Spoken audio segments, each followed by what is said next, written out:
गाड़ी का स्टार्टर और अल्टरनेटर, दो ऐसे पुर्जे होते हैं गाड़ी में जो काफ़ी हद तक एक दूसरे से मैच करते हैं और जिनमें काफ़ी हद तक समानता होती है। जैसे कि दोनों की जो पावर होती है, हॉर्स पावर की जो रेंज होती है, वो लगभग एक ही होती है। ऐसा नहीं कि एक में 40 HP की मोटर लगी है और दूसरे में 1-2 HP की मोटर लगी है। दोनों में वही लगभग 1 से 2 HP की मोटर लगती है। दोनों का जो काम करने का जो बेसिक तरीका होता है वो एक ही होता है। दोनों एक इलेक्ट्रिक मोटर की तरह ही काम करते हैं। दोनों में आर्मेचर होती है और दोनों को घुमाने से उसमें करंट पैदा होता है और वाइस वर्सा। और तीसरी चीज़, मज़ेदार चीज़, एट ए टाइम दोनों में से एक ही काम करता है। जब स्टार्टर काम करता है तब अल्टरनेटर नहीं काम करता और जब अल्टरनेटर काम करता है तब स्टार्टर काम नहीं करता। तो आपके मन में फिर यहाँ एक सवाल उठना चाहिए कि दो मोटर किस लिए लगाई जाती है, फिर एक ही मोटर क्यों नहीं लगाई जाती। अगर स्टार्टर मोटर हमारी शुरू में स्टार्टिंग का काम कर दे और बाद में यही स्टार्टर मोटर जनरेटर का काम कर दे जो कि हमारा अल्टरनेटर करता है, बाद में वही इलेक्ट्रिक करंट को पैदा कर दे, एसी करंट को, और जिससे कि हमारी गाड़ी के दूसरे पुर्जों को हम सप्लाई दे सके, तो फिर हमें दो मोटर की आवश्यकता ही नहीं पड़ेगी। तो इसी टॉपिक पे आज की वीडियो होने वाली है। इस टॉपिक के बारे में आज बारीकी से बात करेंगे कि क्यों दोनों मोटर अलग अलग बनाई जाती है और क्या एक मोटर नहीं बनाई जा सकती, और अगर बनाई जा सकती है तो फिर ऐसा क्यों नहीं किया जाता। इसके बारे में ही पूरी वीडियो होने वाली है। तो स्वागत है आपका मेरे चैनल में जिसका नाम है इंजीनियर खोपड़ी। तो सबसे पहले हम स्टार्टर मोटर के बारे में बेसिक चीज़ें जानते हैं। स्टार्टर मोटर के बारे में कुछ चीज़ पॉइंट आपको बताना चाहता हूँ। सबसे पहला पॉइंट तो ये कि स्टार्टर मोटर हमारी करीब 1 से 2 HP की मोटर होती है नॉर्मल गाड़ियों के लिए। दूसरा पॉइंट, स्टार्टर मोटर का जो RPM होता है वो करीब 2500 RPM से लेके और करीब 3500-3600 RPM के बीच में यह मोटर घूमती है। तीसरा पॉइंट और इम्पोर्टेंट पॉइंट, स्टार्टर मोटर हमारी एक हाई टॉर्क मोटर होती है, ना कि हाई स्पीड मोटर होती है। ध्यान दीजिएगा, ये ज़्यादा टॉर्क पैदा कर सकती है लेकिन ज़्यादा स्पीड पे नहीं चल सकती। जैसे कि हमारा ट्रैक्टर होता है, ज़्यादा टॉर्क तो दे सकता है लेकिन ज़्यादा स्पीड पे नहीं चल सकता, इसी तरह से समझ लीजिए। और चौथा पॉइंट, इसका जो ऑपरेटिंग साइकिल होता है, जो वर्किंग साइकिल होता है, वो सिर्फ 30 सेकंड होता है। 15 से 20 सेकंड में ये इंजन को स्टार्ट कर देती है। इसके बाद आप इंजन को चाहे 5 घंटे चलाइए चाहे 2 घंटे चलाइए, इसके बाद इसका कोई काम नहीं है जब तक कि दोबारा से इंजन को स्टार्ट ना किया जाए। तो इसका ऑपरेटिंग साइकिल सिर्फ 30 सेकंड का रखा गया है। आप अगर उससे ज़्यादा चलाएंगे तो इसकी वाइंडिंग जल सकती है। तो अब दूसरा एक पॉइंट यहाँ पे ध्यान देने वाला ये है कि गाड़ी को स्टार्ट होने के लिए क्या क्या चीज़ें होनी जरूरी है। तो पहली चीज़ ये है कि गाड़ी के इंजन को घुमाना चाहिए, क्रैंक होना चाहिए। क्रैंक भी कितने RPM पे होना चाहिए, करीब 100 से लेके और 300 RPM के आसपास क्रैंक होना चाहिए। ये छोटी गाड़ी से बड़ी गाड़ी के बीच में निर्भर करता है कि कितने RPM पे चलेगी। ये एक मीडियम रेंज है, ये डाटा कम ज़्यादा हो सकता है।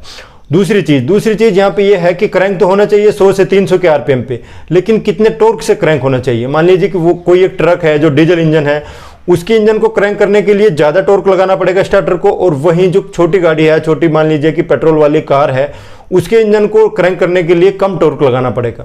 अब ये कैसे डिसाइड करें कि कितने HP की मोटर लगाए कि वो उतना टॉर्क निकाल सके, तो इसके लिए आपको थोड़ा सा मैथमेटिक्स पढ़ना पड़ेगा। इसका जो फॉर्मूला है वो ये है कि HP = होता है टॉर्क मल्टीप्लाई जितने RPM पे वो मोटर घूम रही है उसको मल्टीप्लाई कीजिए और फिर इसको आप 5-2 इस कॉन्स्टेंट से इससे आप डिवाइड कर दीजिए, तो आपको पता चल जाएगा कि कितने HP की मोटर लगानी है या कितना टॉर्क वो पैदा करेगी।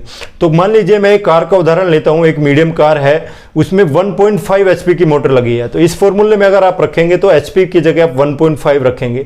टॉर्क अभी हम देखेंगे कि ये 1.5 HP की जो मोटर है कितना टॉर्क हमें निकालेगी। और जैसे कि मैंने अभी आपको बताया, मोटर घूमती है करीब 2500 से लेके और 3500-3600 RPM पे।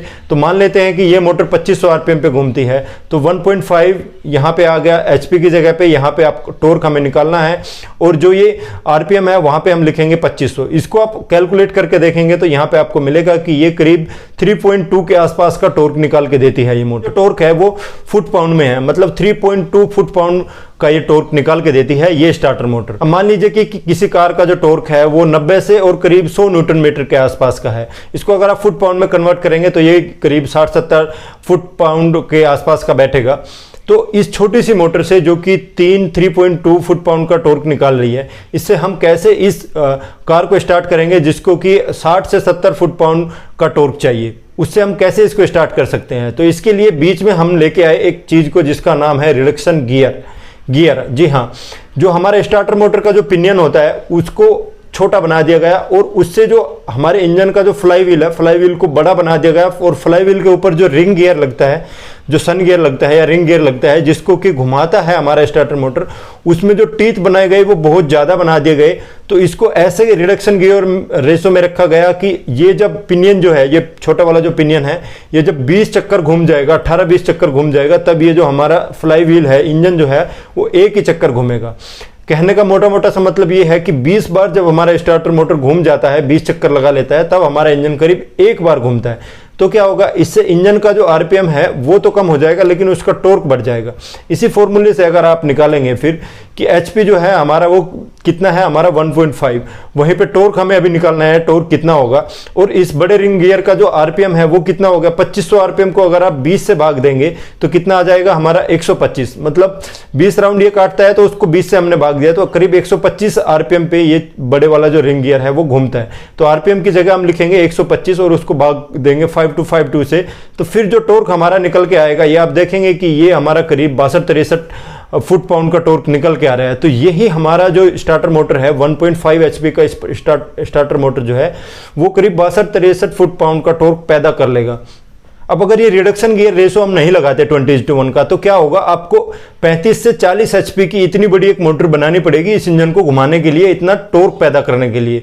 अब 40 एचपी की मोटर को बनाने में कितना खर्चा आएगा, कितना बड़ा उसका साइज होगा, कैसे वो इंजन में फिर वहां पे लगेगी, कितना उसका वेट बढ़ जाएगा, तो ये सारी चीजें, इतनी सारी दिक्कतें थी। तो उस सारी दिक्कत को हमने कैसे कम कर लिया, एक 20:1 या 18:1 का एक रिडक्शन गियर लगा के, गियर रेशो लगा के, और उसको हमने कम कर लिया। हमने पैसा भी बचा लिया, वेट भी कम कर लिया और साइज भी कम कर लिया। इतने सारे फायदे हुए इसके रिडक्शन गियर लगाने के।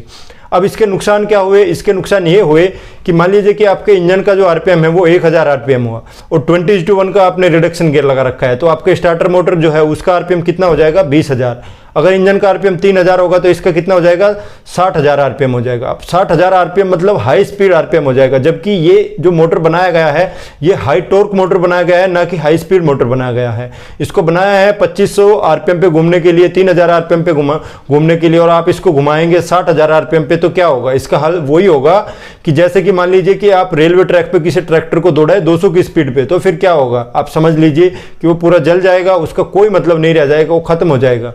तो इसलिए ऐसा होता है कि जो हमारा स्टार्टर मोटर होता है वो हमें हमारा जनरेटर के रूप में काम नहीं कर पाता, क्योंकि जैसे हमारा आरपीएम ज्यादा पहुंचता है तो हम उसको कट कर देते हैं। दो तरीके थे यहाँ पे, एक तो तरीके ये थे कि हम 40 एचपी का एक मोटर बनाते और उसी को हम स्टार्टर बनाते, उसी को जनरेटर बनाते, वो दोनों काम करता।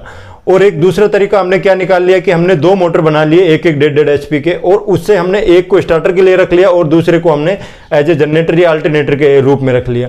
तो कौन सी चीज इजी है, आप खुद सोचिए, 40 एचपी का मोटर या दो 1.5 एचपी की मोटर, कौन सी चीज को बनाना इजी है, लगाना इजी है, किस में कीमत पर कम आएगी, ये आप खुद जस्टिफाई कर सकते हैं। तो अब आप समझ गए होंगे कि क्यों स्टार्टर को एज ए जनरेटर यूज नहीं करते, इसके बजाय हम क्यों एक दूसरा मोटर यूज में लाते हैं जिसको हम कहते हैं अल्टरनेटर। इसके पीछे क्या कारण है और ऐसा क्यों किया जाता है, इस चीज को आप समझ गए होंगे। तो अगर आपको आज की वीडियो अच्छी लगी है, इसमें कुछ जानकारी मिली है, तो मेरे चैनल को सब्सक्राइब करें। कोई भी आपका कमेंट है वो कमेंट सेक्शन में आके आप बता सकते हैं। मेरे साथ आप बने रहे, इसके लिए आपका बहुत बहुत धन्यवाद।